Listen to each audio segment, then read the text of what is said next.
That would be us, Michael Stanley. You were in the studio with me. Yeah, I'm a guest on the Paula Balish Show. Did I put your right microphone on? So you're back from the Gund Arena interviewing Paul McCartney, the biggest icon around. I'm sort of tripping here. It was very cool. First of all, I got to say, all the people that won to go to the soundcheck party, that was amazing. Think about it. There's like 12 of us sitting there. He does 9 songs, full band, everything, and he's playing just us. 9 people or 12 people in the middle of the Gund, who all clap, of course, after, and then he says thank you to all of us afterwards. You know, it was, like your own private concert. Yeah, I mean, we got our own private here, there, and everywhere, and Lady Madonna, and God. It was amazing. And plus, I just got to say, he's the nicest guy in the world, just the nicest guy in the world. That's what I was going to ask you. What's he like? He's, he looks just like Paul. He sounds just like Paul, and very accommodating. I mean, it's nice to see a rock and roll show Backstage, having done a few of them and seen a few of them over the years, where it's a real laid-back, real professional, real friendly thing. Everybody on the crew, everybody in his entourage who was taking care of us and making sure things run right and everything. Just a really nice guy. I mean, it's that helps a lot, because a lot of times when you're in the business and you meet, as well as I do, you like somebody, you love their records, and you meet them and they turn out to be a jerk, and that just screws the whole thing up, So he was kind of cool. He was very cool. Very cool. All right, so where are we going to start in this interview? Well, I don't even remember what the first question I asked was, because it was Paul McCartney, so I was just talking. So I'll find out with the rest of you. Okay. Yes. Oh, yeah. Mike, do you want to pull that phone off? You want a cold one, or? No, that's cool. Right. Try to make it totally painless for you. It will be. Don't worry. Well, right now we're backstage at the Gund as Mr. Paul McCartney, Sir Paul McCartney, excuse me for that, gets ready for his return visit to the North Coast. Welcome back to Cleveland. Thank you, and thank you for such formality. You can call me Paul, or Al if you like.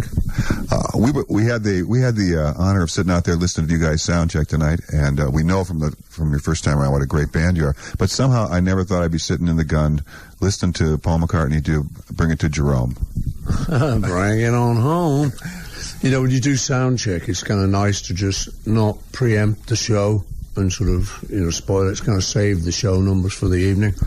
So we sometimes try and do numbers that are just like old throwbacks or rock and roll throwbacks. And you know that one, Bo Diddley? I do. Oh, Bo Diddley. I still don't know the words, but I know enough of it to jam on it. It worked for me. The past year and a half must be just sort of a blur to you. So many things going on there with the new album, with the untimely passing of George, with your headline, the concert for New York City after 9/11, with the knighthood, not to mention getting married again. Has it all sunk in at all yet? I'm having a pretty sort of exciting year, really. There's a lot of great stuff in it. There's been a lot of really great stuff, but as you say, there's been a lot of sad stuff as well. Obviously, George passing, was a sort of big shock and that, but I'm very sad. I still can't believe it, really, But, to offset that, there was some beautiful stuff happened too, so, interesting year. What's it like being back on the road full-time like this? I love it. People say, oh, you're not on the road again, are you? Like as if I'm some maniac who's always on the road. I mean, I only ever go out like about once every 9 years. So I love it. I think maybe because I only go out, that often, it's still fresh for me. I still enjoy it. And this year, with the audiences in America, they've been like just crazy. There's been like a great warm feeling in the audiences. It's just like people really like want to come and see us and really just want to party. And so it means that we've kind of responded to that. And this is a new band, so, 3 sort of American guys who I haven't played with before. I played with Wicks, our keyboard player, before. But so it's exciting.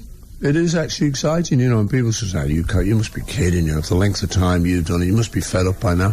But I'm really not. I'm really enjoying it. I'm only out here because I'm enjoying it. Any time I can say, right, that's it, cancel the tour, sorry, I'm going home.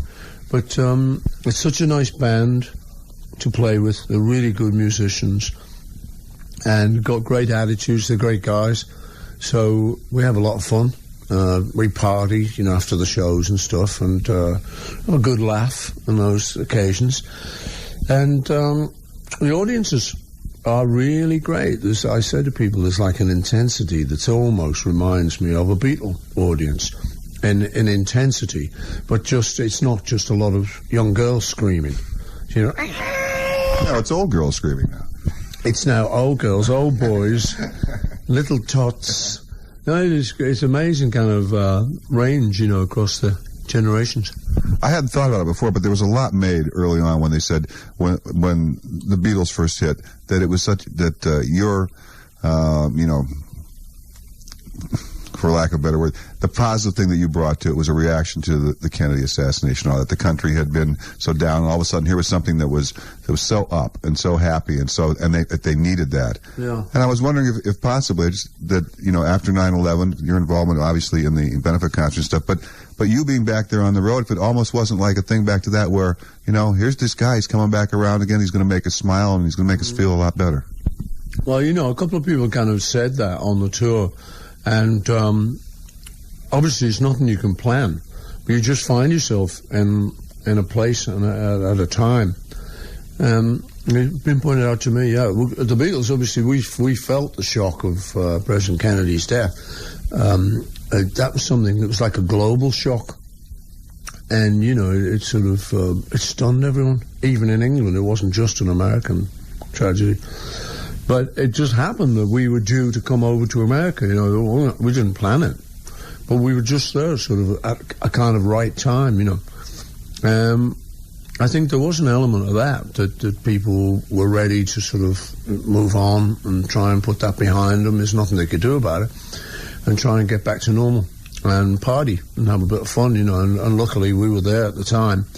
And we've always got a very short tape. No. Is that okay? You still know? We're fine on that one. It's I was wondering how someone, you know, with your catalog of amazing tunes goes about picking the song list. I mean, it's got to be a daunting task. You know how I go about it is I just imagine I was coming to the show and I visualized myself. I kind of sat down thinking, right, here they go. They're going to open up. What are they going to open up with? And I just try and sort of do like a wish list of what I'd want the show to be if I was coming to this guy's show. What I kind of like is a sort of mixture of the career, really. So I think, you know, I'd probably, well, I mean, obviously because we're doing them, but what I'd like to see me do if I was in the audience, and what I'd like to play for my own satisfaction, is what the set list we've got, which involves like a lot of Beatles songs, quite a few that songs that I haven't actually done before live. That's always nice, because then you've got somewhere sort of new to go on the road.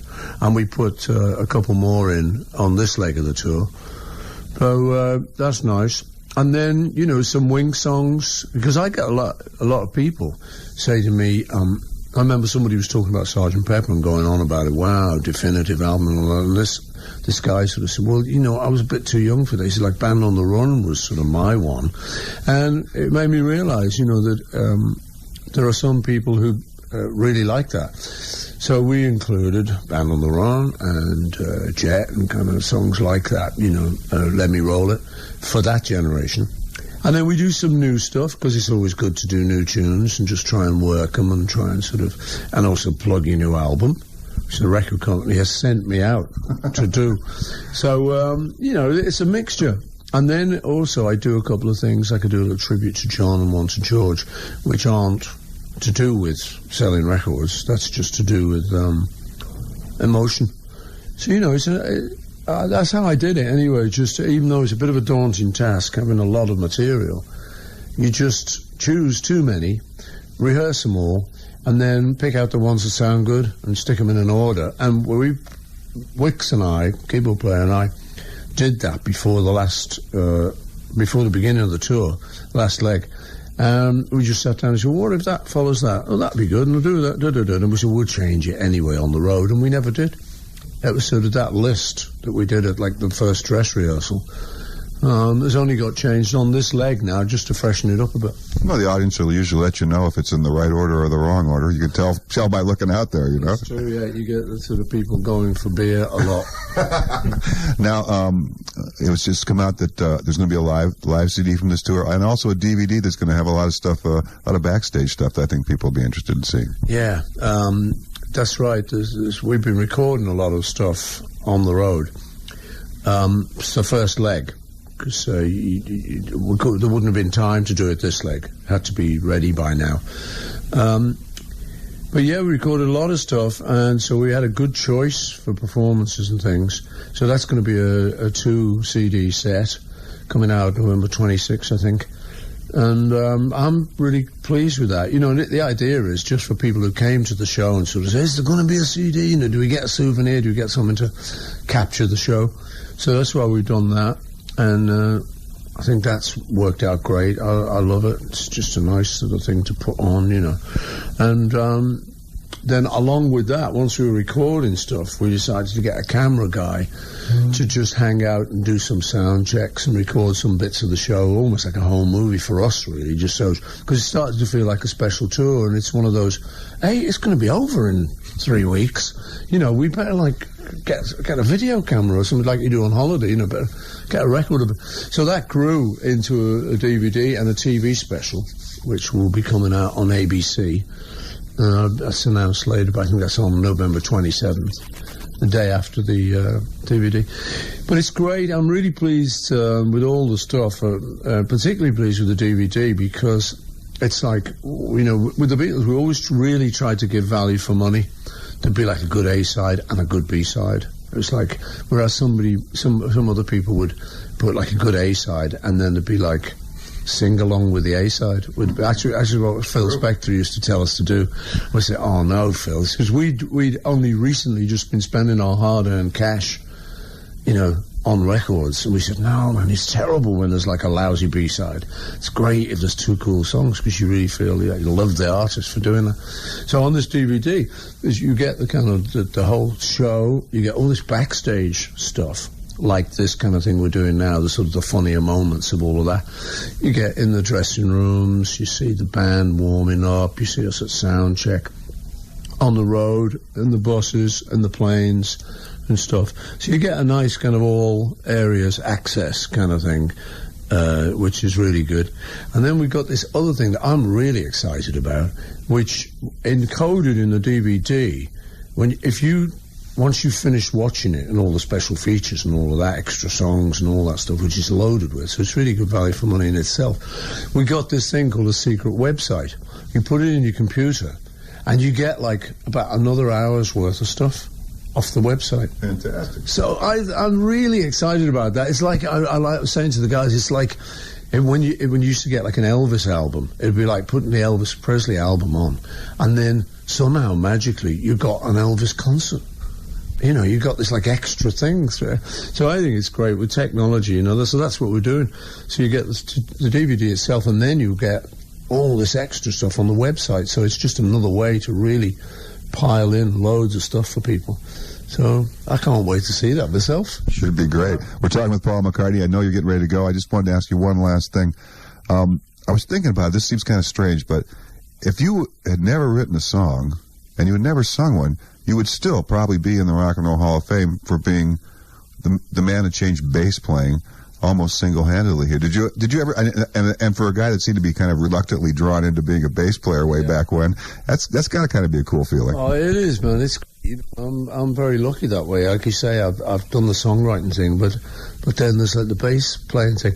I love bass. When I was a little kid, my dad, I remember him saying, this stuff on the radio, he said, listen to that, can you hear that? Boom, boom, boom. He said, that's a bass. You know, I remember him when I was a little kid noticing that. But I never wanted to be a bass player because it's sort of cooler to be a guitar player. So we all wanted to be guitar players, unfortunately. But then Stuart dropped out. He was staying in Hamburg. So John and George just said, no way are we going to be bass players, man. So that left me, you know. But I must say, after a little while, I started to think, you know, I could do something with this. I could get into this, you know. And I started to see some of the really cool things where you can, like, you can actually tell the band where to go through your bass playing. You know, instead of like doom, ka-doom, ka-doom, ka-doom, you start to go doom,